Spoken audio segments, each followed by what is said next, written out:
여호와는 나의 빛이요 나의 구원이시니 내가 누구를 두려워하리요. 여호와는 내 생명의 능력이시니 내가 누구를 무서워하리요.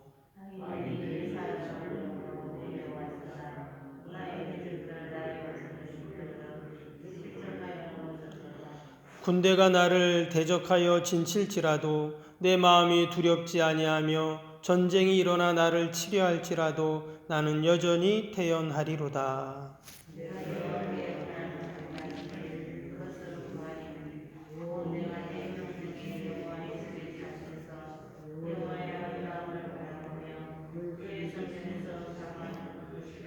여호와께서 환난 날에 나를 그의 초막 속에 비밀히 지키시고 그의 장막 은밀한 곳에 나를 숨기시며 높은 바위 위에 두시리로다.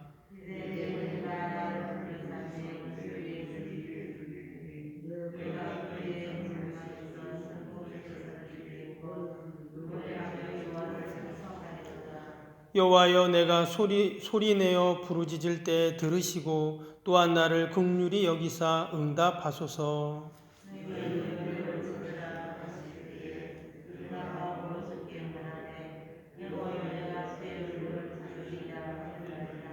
주의 얼굴을 내게서 숨기지 마시고 주의 종을 놓아여 버리지 마소서. 주는 나의 도움이 되셨나이다. 나의 구원의 하나님이시여 나를 버리지 마시고 떠나지 마소서. 여호와여 주의 도를 내게 가르치시고 내 원수를 생각하셔서 평탄한 길로 나를 인도하소서.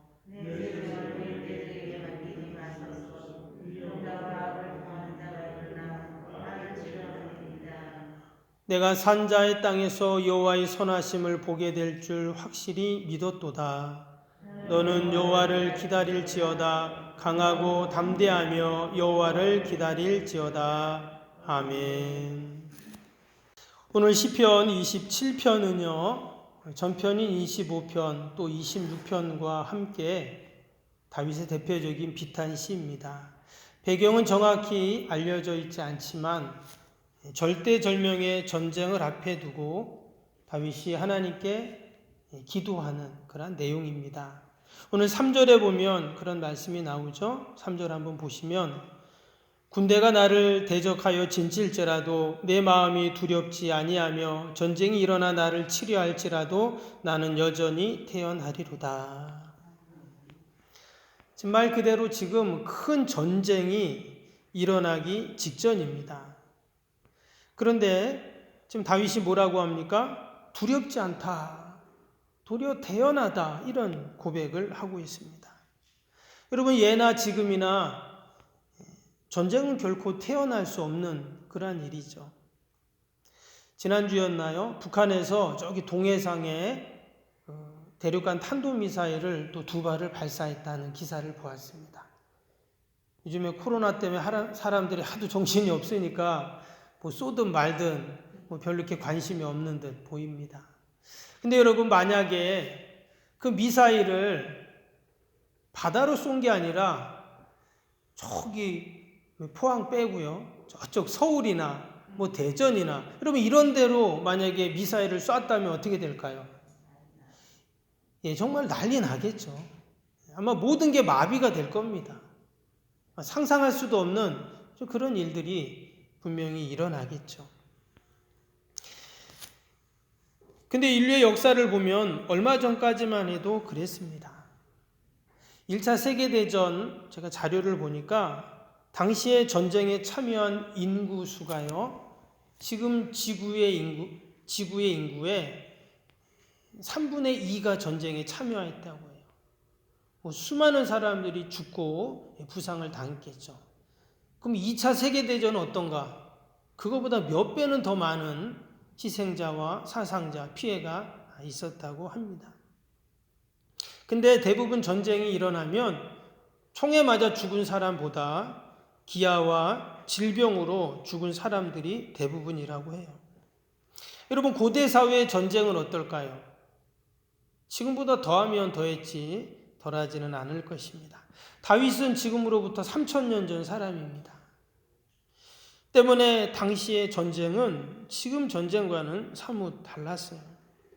전쟁이 일어나면 모든 것이 파괴가 되고 전쟁에서 패하게 되면 다들 노예가 됩니다.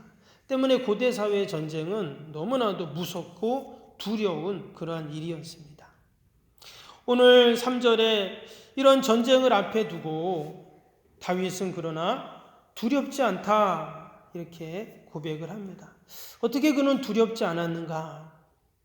다윗은 용맹스러운 그런 군대 장관이었죠. 그럼 정말 그가 그처럼 용맹스러워서 그랬는가? 아니면 허세였는가?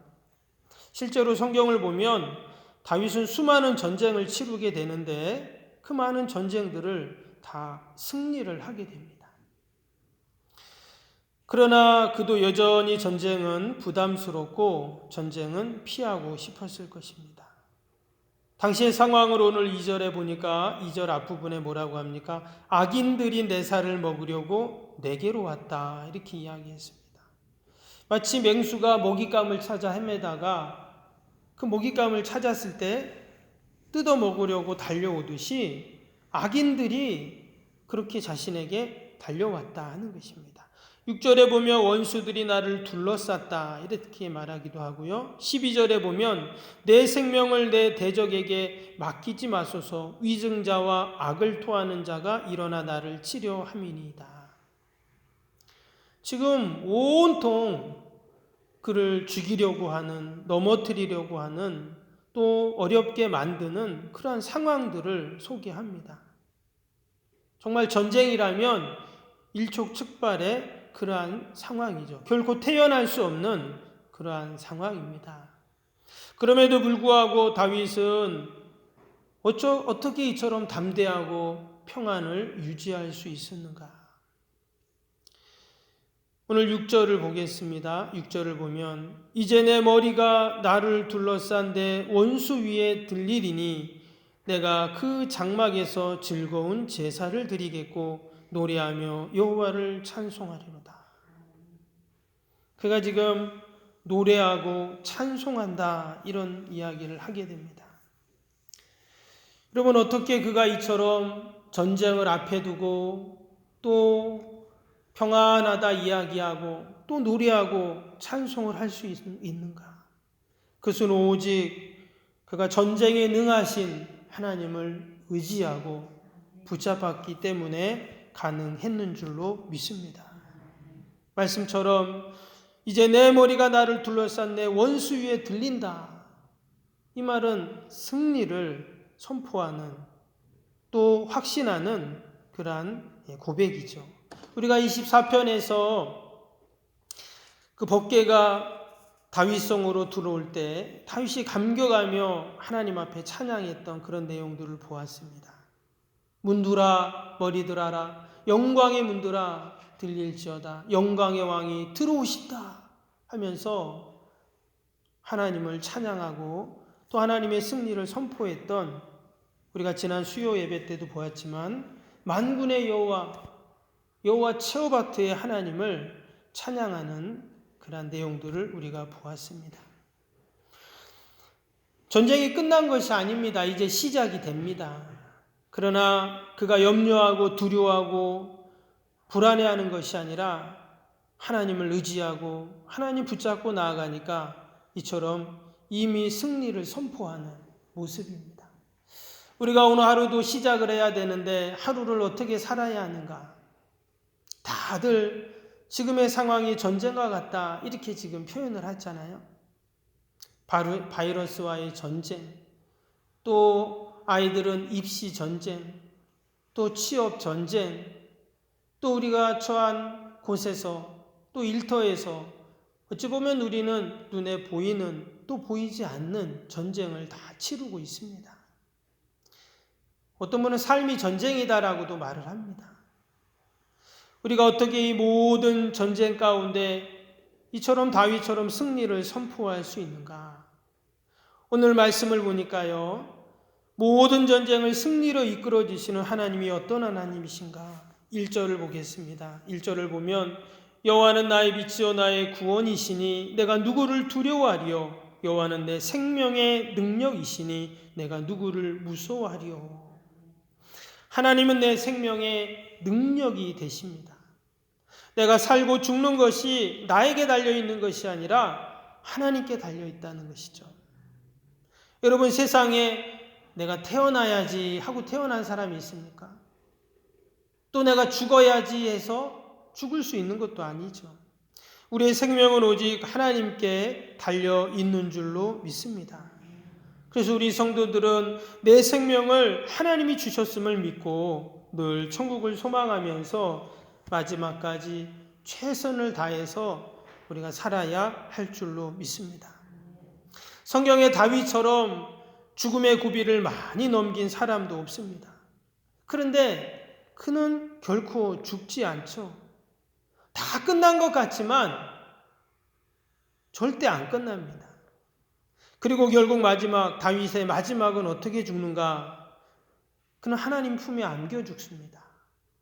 열왕기상 2장 10절에 보면 그의 조상들과 함께 누워 다윗성에 장사되었다, 이런 말씀이 납니다. 그 조상들과 함께 누웠다는 말은 바로 믿음의 조상들을 말합니다. 다윗의 조상이 누구입니까? 그는 유다 지파이죠. 더 올라가면 아브라함과 이삭과 야곱이 그의 조상들이에요. 그 조상들이 다 어떻게 죽었습니까? 주님 품에서 죽고 장사되었죠. 다윗의 마지막이 그랬다는 그런 고백입니다. 여러분, 오늘도 우리의 생명을 주관하시는 분은 하나님이십니다. 우리가 하나님 앞에 다 맡기고 하나님을 의지하는 오늘 하루가 될 수 있기를 바랍니다. 두 번째로 5절 봅니다. 여호와께서 환난 날에 나를 그의 초막 속에 비밀히 지키시고 그의 장막 은밀한 곳에 나를 숨기시며 높은 바위 위에 두시리로다. 하나님께서 나를 지켜주신다는 그러한 말씀이죠. 근데 어떻게 지켜주십니까? 이 5절 말씀을 천천히 묵상해 보면 하나님이 너무도 가까이 계시고 또 개인적으로 구체적으로 나를 지켜주고 계시다는 것을 알 수가 있습니다.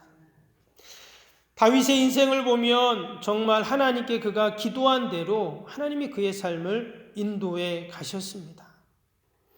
사울이 다윗을 죽이려고 3,000명이나 되는 군사를 이끌고 이스라엘 곳곳을 다 찾아다녔습니다. 근데 아무리 찾아도 찾을 수가 없어요. 왜? 하나님이 그를 숨겨주셨기 때문입니다. 그리고 결국 때가 되매 그를 높은 바위 위에 그를 세워주셨어요. 오늘도 하나님은 기도의 사람들을 이처럼 눈동자같이 보호하시고 지켜주실 뿐만 아니라 우리를 높은 곳에 세워주실 줄로 믿습니다. 그래서 하나님은 우리의 기도를 들으시고 반드시 응답하시는 하나님이십니다. 오늘 7절을 보시면 여호와여 내가 소리 높여 부르짖을 때에 들으시고 또한 나를 긍휼히 여기사 응답하소서. 또 이어지는 8절 9절도 봅니다. 너희는 내 얼굴을 찾으라 하실 때 내가 마음으로 주께 말하되 여호와여 내가 주의 얼굴을 찾으리이다 하였나이다. 주의 얼굴을 내게서 숨기지 마시고 주의 종을 놓아여 버리지 마소서. 주는 나의 도움이 되셨나이다. 나의 구원의 하나님이여 나를 버리지 마시고 떠나지 마소서. 지금 다윗의 기도인데요. 이 기도 가운데 그가 뭐라 그랬냐면 주의 얼굴을 찾는다, 이런 말씀이 나오고 있어요. 여기서 얼굴이라는 말은 의미가 상황에 따라 다를 수 있는데 오늘 이 말씀에서 얼굴은 허락을 말합니다. 등은 거절을 말하죠. 그래서 우리가 등을 돌린다, 이런 표현을 쓰잖아요. 하나님께서 우리에게 등을 보이지 아니하시고 얼굴을 보여주신다는 거예요. 우리가 기도할 때 하나님이 노라고 하지 않고 하나님이 예스라고 한다는 그런 말입니다. 하나님이 오늘도 우리가 기도할 때, 우리가 하나님의 얼굴을 구할 때 하나님께서는 우리를 외면치 않으시고 우리에게 얼굴을 보여주시고 반드시 응답해 주실 줄로 믿습니다. 오늘 마지막 13절, 14절을 보면 우리도 다윗처럼 이런 믿음의 각오와 다짐을 해야 되겠다는 생각이 듭니다. 오늘 13절, 14절 다시 보시면 내가 산자들의 땅에서 여호와의 선하심을 보게 될 줄 확실히 믿었도다. 너는 여호와를 기다릴지어다. 강하고 담대하며 여호와를 기다릴지어다. 우리가 하나님께 기도할 때 하나님의 선하심을 보게 될 뿐만 아니라 하나님은 우리에게 평안을 주시고 또 담대함을 주시고 반드시 응답해 주실 줄로 믿습니다. 우리가 그러한 믿음과 확신을 갖고 하나님의 구원을 기다리고 도움을 기다리는 저와 여러분이 될 수 있기를 바랍니다. 기도하겠습니다.